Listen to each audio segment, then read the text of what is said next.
So every year, Parliament approves a budget, and every year the Auditor General reports on what has happened to it.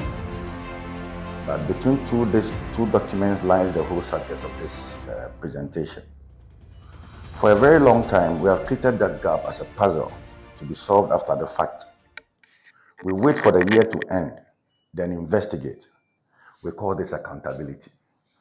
But for me, this is not accountability. It is closer to an autopsy.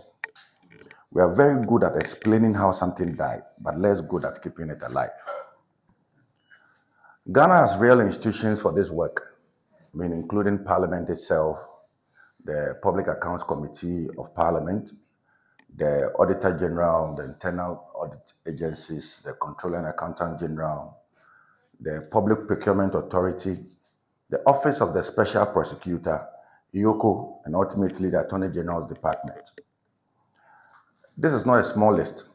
Few countries of our size can point to that many independent checks on public funds. It is worth pausing to consider that, as it is easy to overlook, many of these institutions are also recent. The Public Procurement Authority is young. The Office of the Special Prosecutor did not exist a decade ago. The Public Financial Management Act itself was updated as recently as last year. And so Ghana has been building steadily. We are not standing still. Yet the same findings persist. Irregular payments, weak procurement records, payroll errors, poor contract management. The Auditor General reports on them, and the Public Accounts Committee questions them. A year later, a similar report appears. The details vary each year, but the underlying patterns remain the same. And working on the Public Accounts Committee has taught me something about that pattern. Our challenge is not the shortage of institutions. It is connecting the institutions we already have. Part of the challenge is technical, and I'll spend time studying it. For instance, our giftment system handles payments. The Auditor General's own system handles findings. The Public Procurement Authority's portal handles contracts. These systems were never built to communicate with each other. So today, accountability depends on someone manually connecting the dots that should already be connected. That is the argument I intend to make this morning. Public financial accountability is not the art of discovering how public money was lost. It is a discipline of building institutions that makes such loss incredibly difficult. Everything I say today builds on that idea. Let's just start by defining what accountability really means, because a narrow answer leads to a narrow reform. Accountability is a constitutional duty. Article 187 of our Constitution makes the Auditor General independent for a reason. Public money needs a guardian who does not answer to those spending it. Accountability is also shared. The Public Financial Management Act spread responsibility across Parliament, the executive, and independent bodies. So no single office controls the entire cycle of public money. This is by design, not by accident. Accountability is stewardship. Someone holds value belonging to someone else and must explain what it is when asked. Accountability, I believe, builds public trust. Citizens accept taxes and difficult economic decisions when they believe the government will handle their money honestly. Accountability protects national resilience. A country that cannot secure its finances struggles to protect its people in a real crisis. Ultimately, accountability is about public value. Did the money reach the classroom, the clinic, the road, or the soldier's allowance? That is the real test. I really want us to notice what I have not said. I have not said anything concerning compliance, nor have I raised issues on audit. Those are tools, not the goal. That is why our fiscal discipline matters. And that is why I'm glad that my friend Professor Hiapo is joining us on this panel. A framework can define every stage correctly, yet still fail if the country cannot manage its overall fiscal position. Public financial accountability and sound macroeconomic management are two sides of the same coin. It is difficult to secure funds when the country has already overspent. Let me bring in some numbers, but only the numbers that matter. Between 2020 and 2023, the Auditor General recommended the recovery of 38.99 billion. Out of this amount, only 12.72 billion has been recovered. This means that about 26 billion remains outstanding. Separately, payroll checks recovered close to about 94 million in unearned pay. Here's why those numbers matter. The discovery component of our system works very well. The Auditor General finds what ought to be found. The weak point is what happens after the discovery and whether the discovery ever changes how money is spent the following year.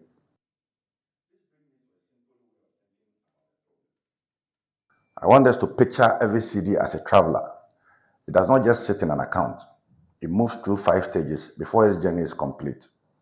And I call this the accountability model. Stage 1 is authorization.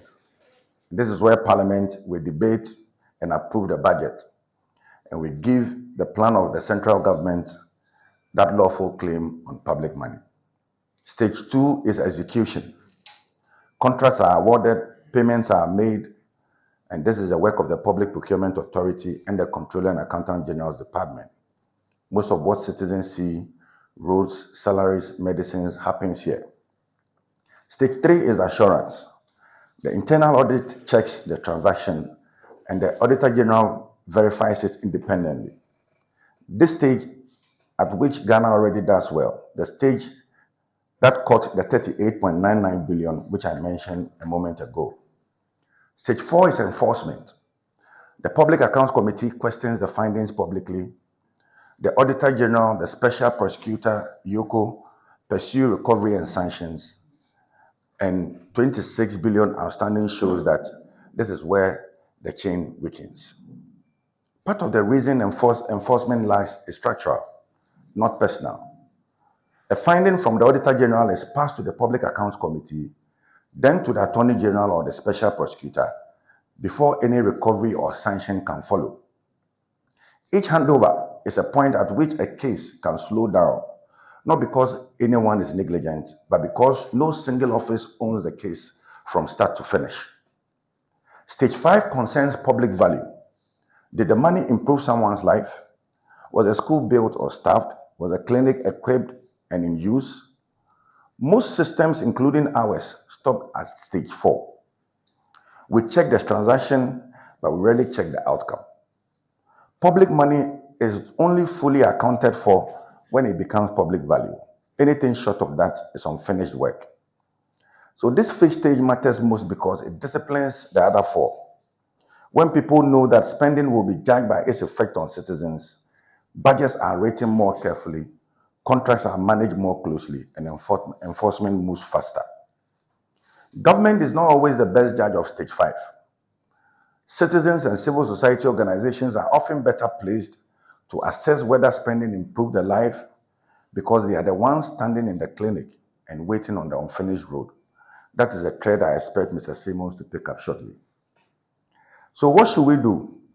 I'll keep this to 3 reforms because a country that tries to fix everything usually ends up fixing nothing. I've chosen these 3 because each one closes a gap I described this morning, not because they are the only ideas available. A good reform is not one that sounds impressive. It is one that fixes a weakness we can already see. The first is the National Public Contract Performance Portal. And what is it? I'm proposing a public website that tracks every major government contract from day one it is signed to the day it is completed.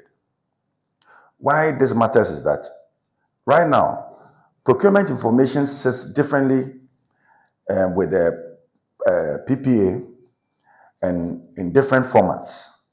Citizens cannot follow a contract from award to delivery. How will it work? This will require that agencies upload cost, timeline, and progress in real time. Delays are flagged automatically before they become a headline 3 years later. Who runs it? A joint unit within the Public Procurement Authority working with the Comptroller and Accountant General's Department. The protocol for getting there is straightforward. Start with a pilot in the 3 sectors with the highest contract values, namely roads, health infrastructure, and education. Require any agency signing a contract above 500,000 cedis to upload it within 30 days. Give agencies 18 months to achieve full compliance. Then tie the release of the next payment on a contract to an updated entry on the portal. So reporting is built into the payment process itself, not left to goodwill. This is not untested thinking. It aligns with the open contracting data standard, already used by public procurement systems in several countries to publish contract data in one place. There's no reason Ghana cannot adopt the same standard and implement it well.